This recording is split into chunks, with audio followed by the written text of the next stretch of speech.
Welcome back to the Talking Hedge. I'm Josh Kincaid, Capital Markets Analyst and host of your Cannabis Business Podcast. Got a pretty good show today. With me is Bernie Yeung, the CEO at Global Brands, Atlas Global Brands, publicly traded on the Canadian Stock Exchange under ticker symbol ATL. Atlas is a global cannabis company operating in Canada and Israel across the cannabis value chain. That includes cultivation, manufacturing, marketing, distribution, and pharmacy. Bernie, thanks for being on the Talking Hedge. Thanks so much for having me, Josh. Yeah, appreciate it. Let's dive right in. You've got a pretty good background in marketing, right? So going to help you with cannabis to some degree. I want to dive in and see how much that's going to help given some restrictions. Want to ask first off how you see branding and marketing evolving in the cannabis industry.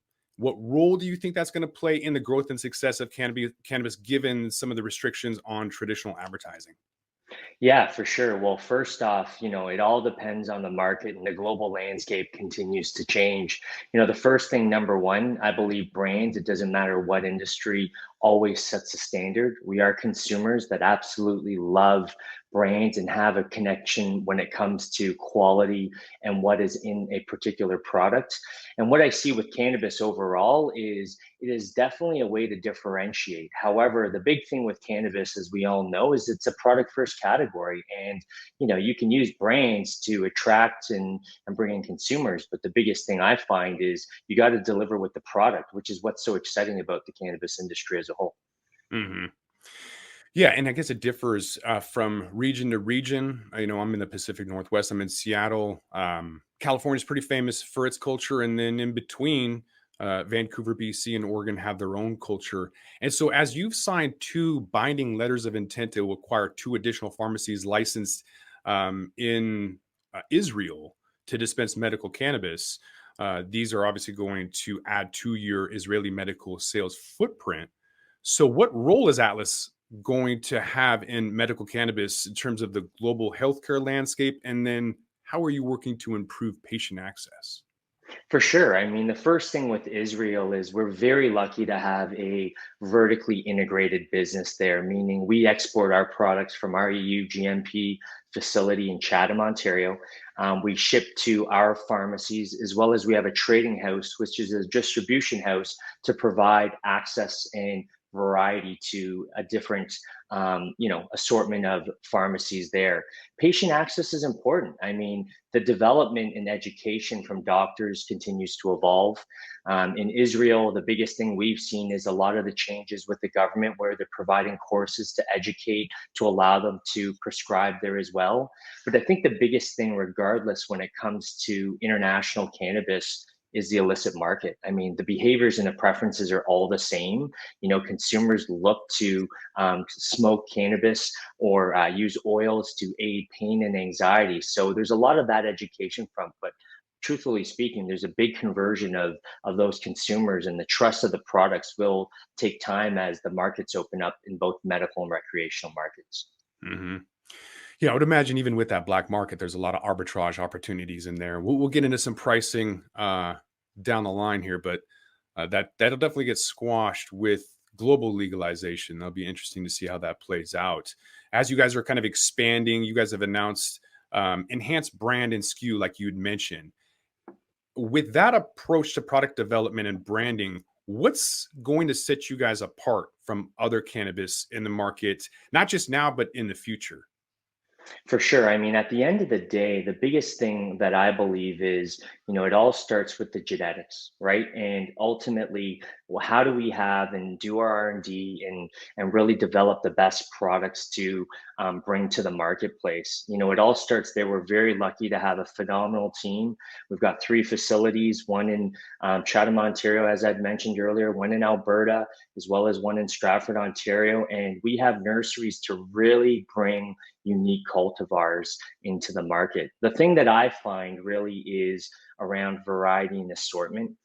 This isn't like the CPG days, like, when I worked in Jack Daniels, or whether it's the soft drink industry where people get really hooked and enjoy a particular product. Like, let's pick a product like Coca-Cola. Once your palate becomes very specific to that, you only want that taste profile. With cannabis, you want variety, like you may have your staple strain here and there, but your rotation of having different offerings is very important. So we continuously look for new genetics and continuously renovate our product line. I believe in this industry, it's probably roughly around an 18 to 24-month product life cycle when it comes to continuously bringing new products into the market, because there's thousands of incredible genetics, and that's what people want, is to really, really try, whether it's an indica or sativa, or ultimately a cultivar that's from a different part of the world. Yeah, I'm all for variety, but I also love consistency. And what I'm finding really annoying in the North American market, or just the marketplace in general, is the lack of consistency. And I'm not even talking about quality. I'm just talking about, if I find a terpene profile that works for me, like Blue Dream 2015, and then I go and I try to find it, like you can't find Blue Dream anywhere. They've mixed it with like green, they have green crack, and then Snoop Dream and whatever else. But because it takes longer and it's light and fluffier than a higher yielding, shorter duration, it seems like more of a push than a pull when it comes to demand. I'm demanding something, but they're pushing this on me no matter what. And I don't want that particular cultivar. When are companies going to start asking what the terpene profiles are, or getting into that? Because I don't find like it's readily available, and I can't find the terpenes. I'm still, unfortunately, 10 years into Seattle. I'm in Washington State. I'm looking at the highest terpene profile, or the highest price, highest THC at the lowest price. That's our filters, is price and THC, which is ridiculous. I can go to a new state like Nevada and they filter by terpenes. So, long-winded question, when is it going to normalize? Each market continues to change. I'll tell you, in North America, whether it's Canada or in the US as well, that's unfortunate. Consumers are using THC and that price value relationship to drive that. What I can tell you is, we sell in Australia today, and it actually has that level of consistency that you're talking about. So let me give you a specific example. We produce Cold Creek Kush.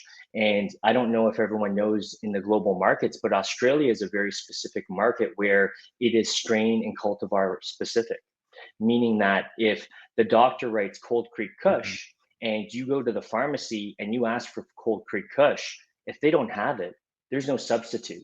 So there's a great example of consistency. Whereas, in other markets, when you get your script as a patient, that's where, how do you convert and bring your consumer to your brand or your strain and cultivar? So each market is working very different. That is something that's actually quite compelling, which I like, to your point, because if you look for a particular strain, like I mentioned, our Cold Creek Kush, you consistently want that. And there's a level of product quality. And more importantly, you have an expectation, and that's always there. And that's what's very, very compelling about that market. Hmm. A market that's really heavy in regulations. You've got some experience navigating some regulated industries with controlled products. You have Atlas brands already distributing in 8 countries. How do you navigate that complex regulatory environment? What types of challenges have you faced? If you can kind of give some examples on expanding worldwide to get more market share. Yeah, I mean, the biggest thing is each market really behaves differently when it comes to the government regulations. For example, a lot of let's pick Germany as an example. When you're shipping out there, they have specific stability testing requirements for all of the products, as they want it to be able to be consistent once that product is over in that marketplace.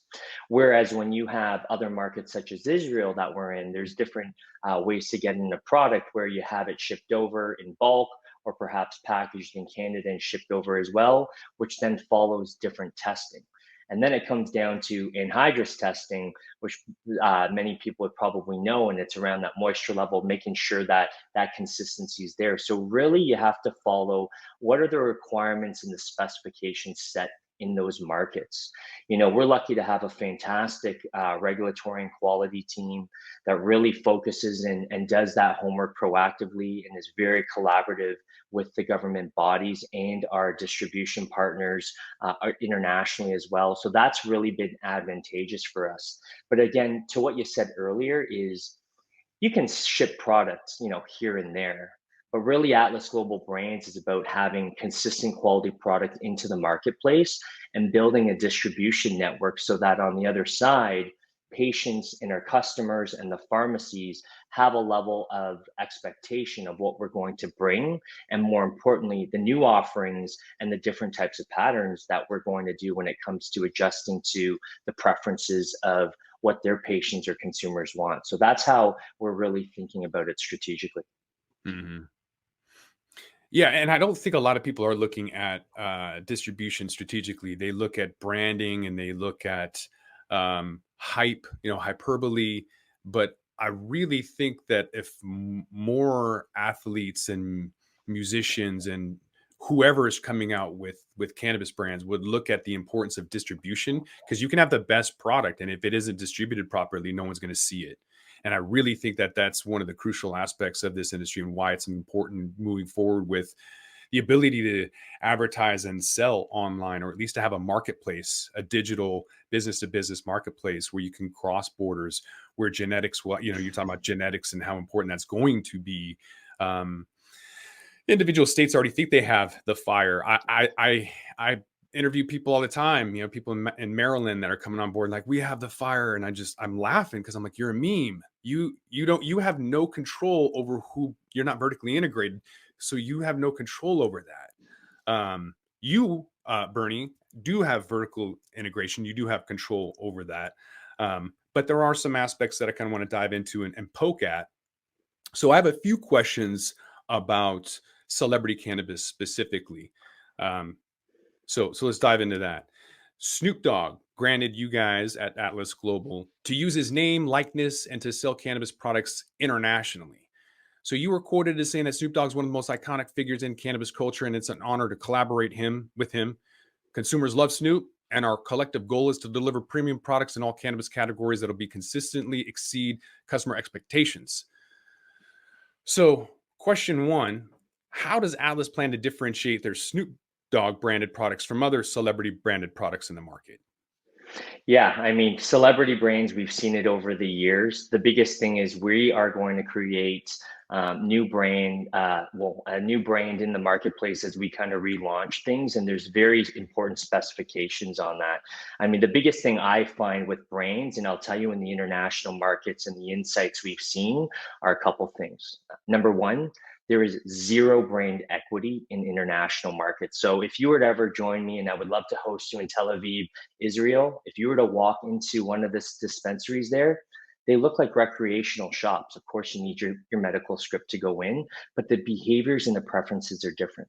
So Josh, you and I walk to the pharmacist. We look at 5 different products.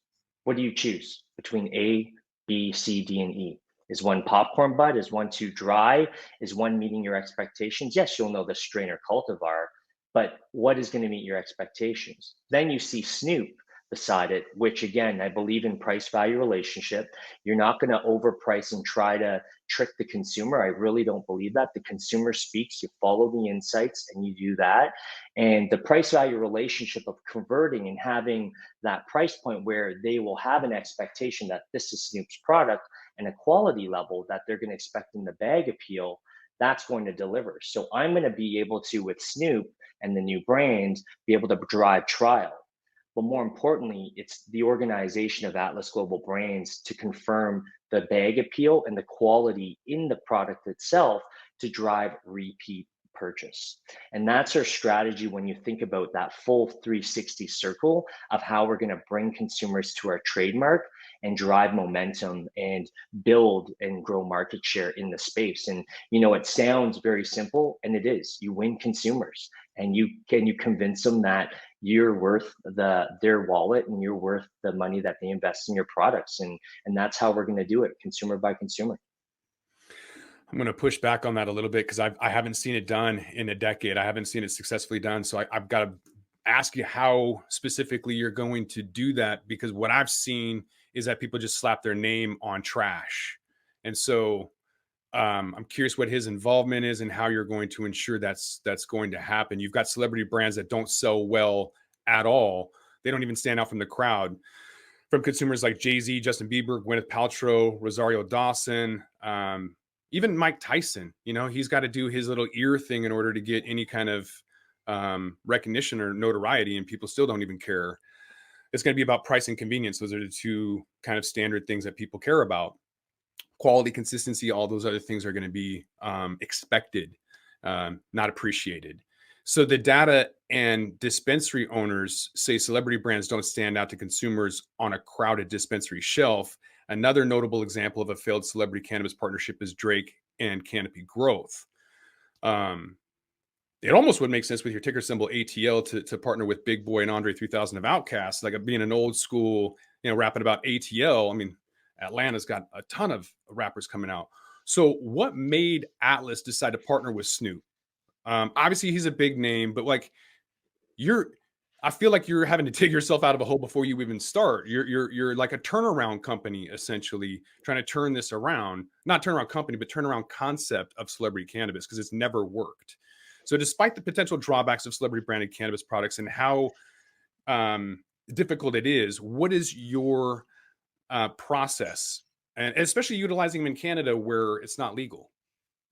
Yeah. So first off, from the comments that you made around some of the celebrities and the brands, I agree. I think in the beginning, when legalization happened, people thought, hey, I can slap a celebrity name on this and convince the consumer to buy it. The biggest analogy I always tend to use is Red Bull. Let's be honest, Josh, the product tastes like crap, but the marketing and positioning enabled, the consumer to overcome those taste barriers to actually want to drink the product because it gives you wings. In this case, you can't trick the consumer. You slap any brand celebrity on it. If it's garbage weed in the jar, they're never coming back. And you know what? I think a lot of people thought that was a fast way to build brands in the market, and they thought they can trick the consumer. The cannabis culture has been around for hundreds of years. Like, it's always been here. And so that culture and expectation is there. When you think about Canada and what we're going to do, there's a lot of specific brands that have done it very well. And you're right, product quality and expectation, that's table stakes. It really, really is. But at the same time, there's a way to be able to convince consumers all the way down to the way you process the product post harvest. And we see it. And we have to drive high quality and low cost when it comes to efficiency operationally. But I'll be honest with you, Josh, and I've spoken very openly with everyone, is I have no problem slowing down the line and making sure we have in every single bag and jar the best quality product that's going to exceed the relationship. Consumers know when they pay, whether it's for value product, $5 a gram, $7, $8 a gram, there's an expectation of what it should look like and ultimately what their expectations are. We've been in the marketplace in Canada for 5+ years. With Snoop's new brand that we plan on launching, it's going to be very focused on not just the product, like we talked about, that expectation, but there's going to be the preferences, there's going to be the touch and feel. It's all of the 5 senses that we expect from consumer products. This is a consumer product game. However, we have to learn how to work within the regulations and be able to really, adjust to consumers' thought process and ultimately convince them that our products are worth what they are. Mm-hmm. Yeah, I feel like Cookies has done a good job convincing people. And yet when I went in and I got a celebrity branded blunt, Gary Payton blunt, it was trash. It didn't smell like anything. It was smoked terribly. I paid $70 for it. Never go back. So even though Burner talks about genetics and fire and consistency, like that's what I was expecting when I bought this blunt, and it was like trash weed, like everything else that tends to be in the market. So I am obviously a little bit skeptical. And so is Roy Bingham. He's a BDS Analytics co-founder and CEO. When he said that brand awareness and brand loyalty are emerging among the cannabis consumer base, and celebrity brand status is less important to consumers than product attributes like price points, cannabinoid content, flavor. So I got to ask you, Bernie, with price point, cannabinoid content, and flavor being more important to consumers than celebrity status, coupled with the history of celebrity branded cannabis products that haven't sold well, what other strategies are you going to do to employ to ensure the success of Snoop Dogg branded products? When we think of, Canada's one market, but when we think about Atlas Global Brands, we are about the international market. So if we were to put the US and Canada aside for just a moment, and you think of Israel, you think of Australia, you think of Germany, the equity and the way the consumer shops and behaves in the dispensaries, it's still very, very new. And I think that is something that we need to be able to differentiate, number one. Number two, when it comes to the integration of our Israel division with the pharmacies, as well as bringing in limited time offer products, there's some key things we're going to do there. The biggest thing is, SKU productivity, bringing the best products and being able to utilize that to drive loyalty and traffic. Like, you got to think, Josh, as our vertically integrated group in Israel, yes, I'm a licensed producer shipping from Canada, but now I'm also a dispensary owner. And I'm also now a distributor when it comes to my trading house as well. So if you think about all of the aspects of how am I going to bring new customers and new patients to Atlas Global Brands in each one of our pieces, each one of them has a very different strategy when it comes to bringing them in. When it comes to the brands overall and how we're going to differentiate internationally, as I'd mentioned before, if you were to come there, and again, would love to host you in Tel Aviv, you would be shocked the quality of product there. I think it's starting to change, but truthfully speaking, when I've seen the product go internationally, it's a lot of the leftover product that didn't sell in the high potency, high profile stuff that's sold domestically. And you see that internationally. That is changing now. But over the last 3 to 5 years, that's where a lot of the leftover products, so to speak, went over, and they don't know what that quality is. So we're actually looking at very differently, and we're putting all of the best products first. We're utilizing the brand to drive trial because there's zero brand equity amongst all of the other brands there to drive that purchase intent and convince them on that first purchase to again buy again. That's the way you convert consumers. You drive awareness, get that purchase intent, and it's our job to keep them within the franchise and the trademark. And that's how we've done it in many years. And whether it's, my days at Jack Daniels or working in, beverage alcohol CPG, it's the thought process of understanding the consumer consideration set and bringing them into the trademark.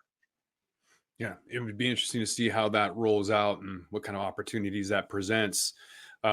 You had a recent opportunity at the beginning of this year, having gone public. So Atlas Global Brands started trading on the Canadian Stock Exchange under ticker symbol ATL back in January 2023, I believe.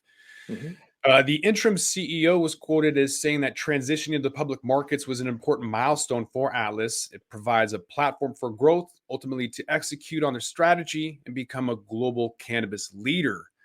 So at this point in time, having, a couple of months of being public, what are the benefits as well as challenges of transitioning to that public market?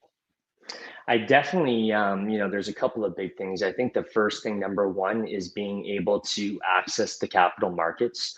That is the most important thing, to be able to share our story and ultimately differentiate itself to be able to move into the next chapter of cannabis. Let's be honest, Josh, you've seen this, and I've been in the space, since pre-legalization Canada, working both domestically and internationally.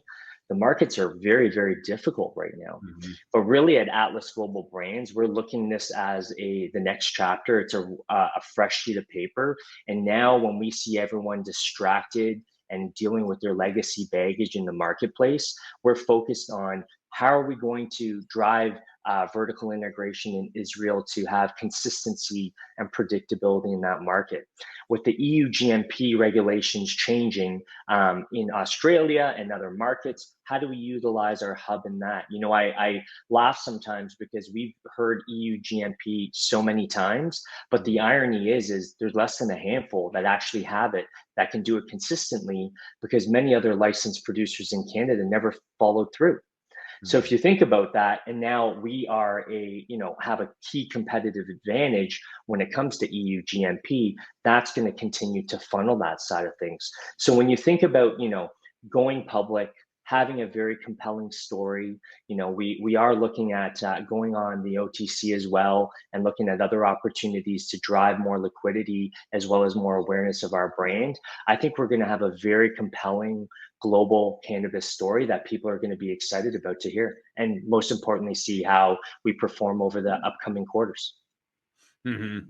Although it's not entirely fair, cannabis companies haven't really moved independently of the market. You know, their fundamentals haven't meant anything for a really long time. So I wouldn't expect, you know, individual stocks to move as they should yet. Unfortunately, it's kind of just the way that that segment is moving, which is too bad. But moving into trends, there's a lot of innovative technologies. You know, when we were in the green room, we were talking about, you know, Chat GPT and AI and some of these things.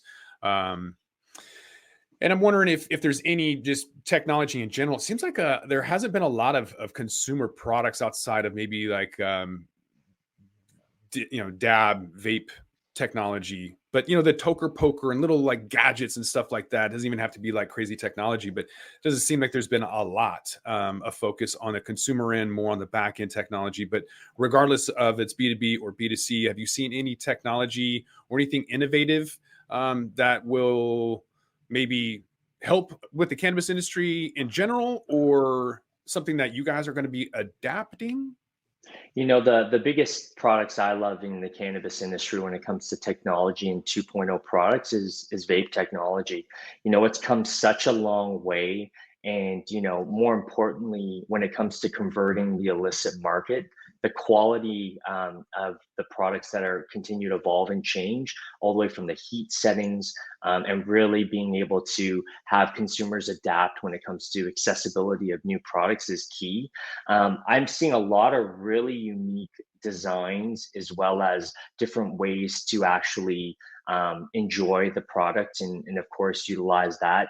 You know, when it comes to non-combustibles, we see a lot of the new technology, you know, focusing on onset, bioavailability, all of that. I think that continues to evolve.